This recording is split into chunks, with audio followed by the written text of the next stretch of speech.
La deuxième analyse que nous pouvons effectuer est une analyse stratégique. Quand nous parlons d'analyse stratégique, c'est qu'en réalité, nous vérifions la concentration des effectifs de l'entreprise sur ses métiers de base, c'est-à-dire les métiers qui auraient le plus de difficultés ou que l'entreprise aura le plus de difficultés à sous-traiter.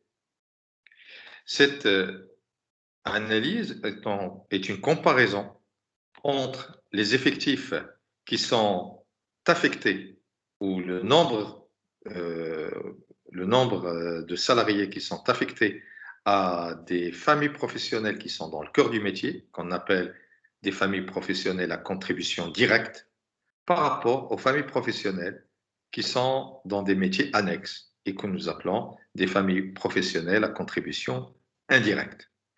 Dans le cas de l'entreprise que nous sommes en train d'analyser, qui, je vous rappelle, est une entreprise industrielle agroalimentaire, eh bien, sont considérées comme des familles professionnelles à contribution directe la production, la maintenance, commerciale et distribution, marketing, magasin et approvisionnement. Et par contre, sont considérées comme des familles professionnelles à contribution indirecte les familles finance et comptabilité, administration générale, audit, organisation et système d'information, qualité et développement.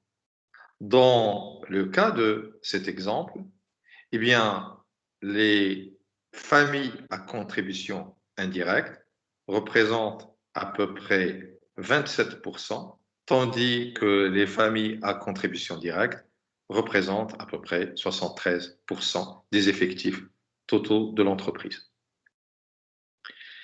Nous pouvons considérer que le taux de 73% qui est le taux qui renseigne sur le niveau de concentration sur les métiers de base. C'est certes un taux important, 73%, donc une majorité des effectifs, mais en même temps, nous pouvons dire que c'est un taux insuffisant. Parce que ce qui est le plus largement admis, avec le moins de digitalisation et le moins de simplification des procédures de gestion de ce qu'on appelle les fonctions support, c'est-à-dire les fonctions à contribution indirecte, l'on considère que ces fonctions ne doivent pas généralement dépasser les 20% des effectifs de l'entreprise. Or là, ils sont de 27%. Nous pouvons alors conclure que cette entreprise est insuffisamment concentrée sur ces métiers de base, puisque ces métiers de base n'ont pas atteint le seuil de 80%.